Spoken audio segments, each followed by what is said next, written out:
अब यहाँ पर यूक्लिड्स एक्सियम्स में हमारे पास कुछ एक्सियम्स हैं, देखते हैं कि उनका क्या मतलब बनता है, कैसे उनको पढ़ें।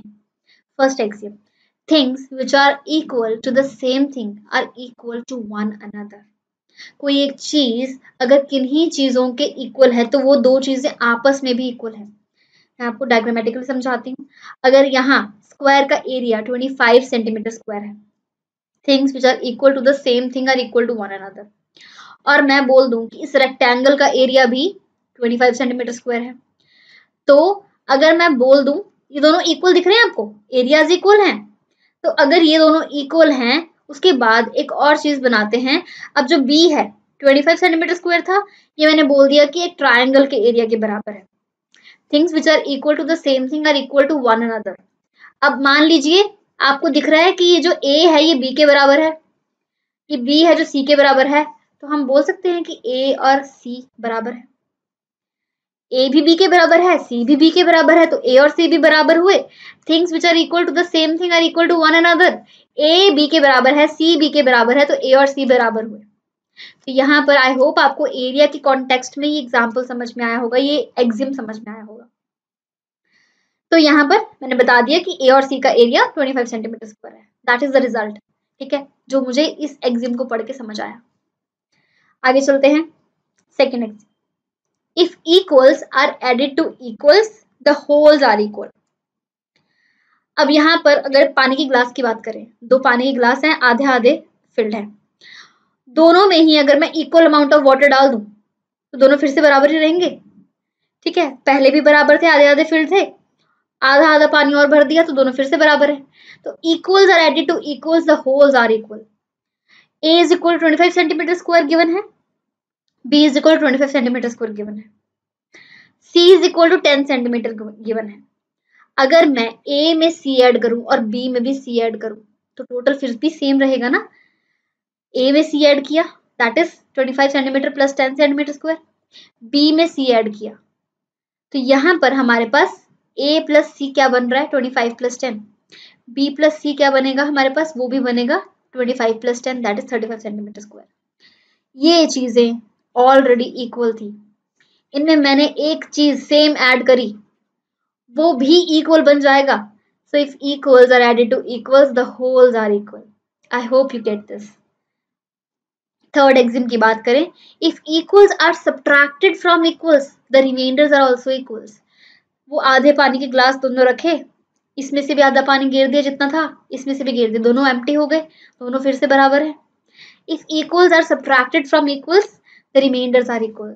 तो यहाँ पर क्या कर रहे हैं हम, पिछली स्टेटमेंट याद है आपको, ए प्लस सी किया था, बी प्लस सी किया था। अब अगर मैं सी हटा दूं दोनों में से, ए और बी पहले बराबर थे, उसमें से मैंने सी हटा दिया, तो रिमाइंडर्स जो हैं ए और बी वो बराबर ही रहेंगे। रिमाइंडर्स हैं जो ए और बी वो बराबर रहेंगे। ए प्लस सी या बी प्लस सी बराबर थे, सी निकाल दिया, ए और बी बराबर रहेंगे। तो if equals are subtracted from equals the remainders are equal. I hope you get this. Next है हमारे पास, दैट इज एग्जाम्पल है एक, if A C is equal to B D, हमें प्रूव करना है A B is equal to C D. A C जो है वो बी डी के बराबर है, हमें प्रूव करना है ए बी सी डी के बराबर है। आप यहाँ देख पा रहे हैं, ए सी को लिखूं अगर मैं, A C it is equal to B D. क्या मैं ए सी को A B plus B C लिख सकती हूँ? जी हाँ, लिख सकते हैं। और बी डी को B C plus C D लिख सकती हूँ। अब लास्ट एक्सियम यूज करेंगे, ए सी और बी डी इक्वल थे, उनमें से सेम ही चीज अगर हम माइनस कर दें, बी सी अगर मैं दोनों में से माइनस कर दूं, अब दोनों जगह से बी सी माइनस कर दूं, तो जो बचेगा the remainders will be equal, A B will be equal to C D. Both side अगर मैं माइनस बी सी कर दूं तो मुझे A B is equal to C D मिलता है, जो मुझे प्रूव करना था। तो यूजिंग हमारा जो एक्सियम हमने पढ़ा था उसको यूज करके मैंने ये चीज प्रूव की है। तो ये एग्जाम्पल आपको समझ आया बेस्ड ऑन यूक्लिड्स एक्सियम्स। तो चलिए आगे बढ़ते हैं, नेक्स्ट एक्सियम देखते हैं। Magnitudes of the same thing can be compared or added, but magnitudes of the different things cannot be compared. अब यहाँ पर एप्पल को एप्पल से कंपेयर कर सकती हूँ मैं, ठीक है, एप्पल को पेंसिल से कंपेयर नहीं कर सकती। ठीक है, यहाँ पे मैं बोल सकती हूँ बड़ा एप्पल छोटा एप्पल, बट एप्पल का कोई भी मेजरमेंट, कोई भी मैग्नीट्यूड पेंसिल से रिलेटेड नहीं है। मैं नहीं बता सकती क्या चीज ज्यादा है, क्या चीज बड़ी है, किसी भी मैनर में मैग्नीट्यूड मैं नहीं बता सकती। They are comparable, they are not.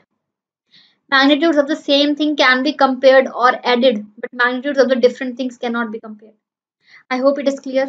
अगर पेन और एप्पल की बात हो तो हम कंपेयर नहीं कर सकते क्या चीज बड़ी है क्या चीज हैवी है। एप्पल एप्पल की बात हम कर सकते हैं। नेक्स्ट है हमारे पास things which coincide with one another are equal to one another. कोई चीज कोइंसाइड करती है एक दूसरे के साथ तो वो एक दूसरे के बराबर है। अब यहाँ पर आप एक ट्रायंगल देख पा रहे हैं, इसी के ऊपर मैंने एक और ट्रायंगल रख दिया। देखिए एक ट्रायंगल था, इसी के ऊपर एक और ट्रायंगल रख दिया, तो मतलब वो दोनों ट्रायंगल्स जो हैं वो इक्वल हैं। वो दोनों ट्रायंगल्स अगर एक दूसरे के ऊपर ओवरलैप कर पा रहे हैं तो वो इक्वल हैं। हमारे हैंड्स भी मोस्ट ऑफ द टाइम हमारे हैंड्स जो हैं एक दूसरे के ऊपर पूरे पूरे ओवरलैप कर जाते हैं, मतलब ये दोनों हैंड्स जो हैं वो इक्वल हैं। तो things which coincide with one another are equal to one another. बहुत सिंपल था ये, बहुत ही बेसिक था, but you should know this. तो बच्चों यहाँ पर हमारे पास एग्जाम्पल है जिसमें हमें क्या बताना है। If A B and C are 3 points on the line, B lie करता है बिटवीन ए एंड सी, तो हमें प्रूव करना है A C is equal to A B plus B C. ये डायग्राम है हमारे पास, हम देख के आराम से बता सकते हैं कि A C is equal to A B plus B C. But ये इक्वल क्यों है? Axiom 4 A B plus B C आपको दिखाई दे रहा है, ये ए सी के साथ कोइंसाइड कर रहे हैं। तो जो चीजें कोइंसाइड करती हैं वो आपस में बराबर होती हैं। हम यहाँ पर लिख सकते हैं A B plus B C coincides with A C, that's why they are equal. तो यूजिंग एक्सियम 4 ये हमने प्रूव किया है। आगे बढ़ते हैं नेक्स्ट क्वेश्चन पे। If a point C lies between 2 points A and B such that A C is equal to B C, ये दो जो हमें लाइन सेगमेंट्स दिए ये बराबर है। प्रूव करना है A C is equal to half of A B. Explain by drawing the diagram. सबसे पहले 2 पॉइंट्स ड्रॉ करके हमने बीच में सी रख दिया, 2 पॉइंट्स ड्रॉ किए बीच में सी रख दिया। अब यहाँ पर ए सी और बी सी बराबर है हमारे पास। अब बच्चों हम यहाँ पे लिख सकते हैं A B it is equal to A C plus B C. किस एक्सियम से? एक्सियम 4 से, क्योंकि ओवरलैप कर रहे हैं। ए बी जो है वो ओवरलैप कर रहा है ए सी प्लस बी सी के साथ। अब यहाँ पर हमें क्या गिवन है? A C is equal to B C. तो ए सी की जगह पर, AC की जगह पर या BC की जगह पर हम क्या प्रूफ करेंगे?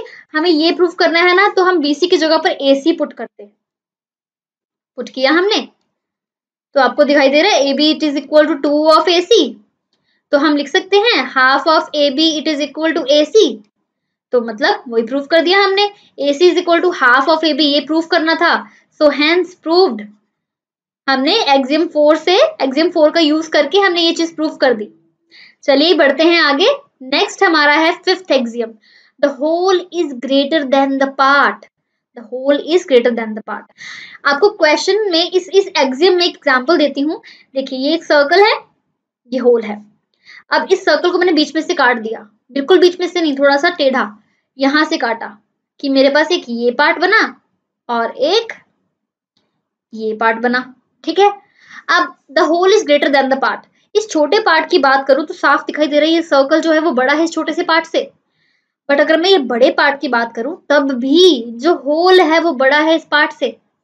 तो इस एक्सियम को ना बच्चों हम नॉर्मल लाइफ में भी रिलेट कर सकते हैं। Like you are having a pizza. अब ये जो पार्ट दिखाई दे रहा है, ये जो होल है पूरा कंप्लीट, ये इस पार्ट से बड़ा है। ये जो होल है ये बड़े वाले पार्ट से भी बड़ा है। तो यहाँ पर ये यूनिवर्सल ट्रूथ है।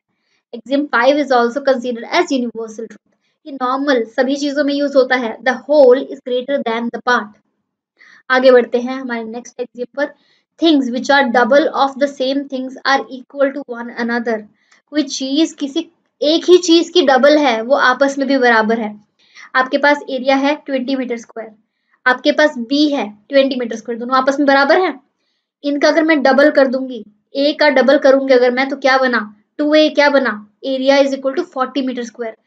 बी का 2B कर दूंगी, ट्वाइस कर दिया, एरिया 40 मीटर स्क्वायर। ये भी आपस में बराबर है। इन्हीं दो इक्वल चीजों का हम डबल करेंगे तो वो चीजें बराबर होंगी। आप बोलेंगे कितनी बेसिक सी चीज है, ये तो आपको आती है। तो यही चीजें हमने एक्सियम्स में बतानी है, जो चीजें ऑलरेडी पता है आपको, मतलब वो एक्चुअल में ट्रू है।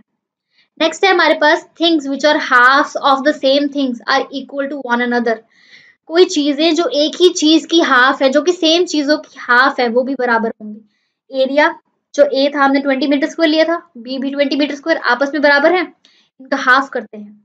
A/2 10 metre square, B/2 10 metre square, ये भी बराबर है। आई होप आपको ये बहुत ही बेसिक चीजें, ये जो यूक्लिड के एक्सियम्स थे, ये आपको समझ आए होंगे। हम नेक्स्ट लेक्चर में इन्हीं को आगे कंटिन्यू करेंगे, देखते हैं क्या सीखने वाले हैं। तो ये जो डिफरेंट सा चैप्टर हमने यूज किया, थोड़ा लॉजिकल है, थोड़ा इलॉजिकल।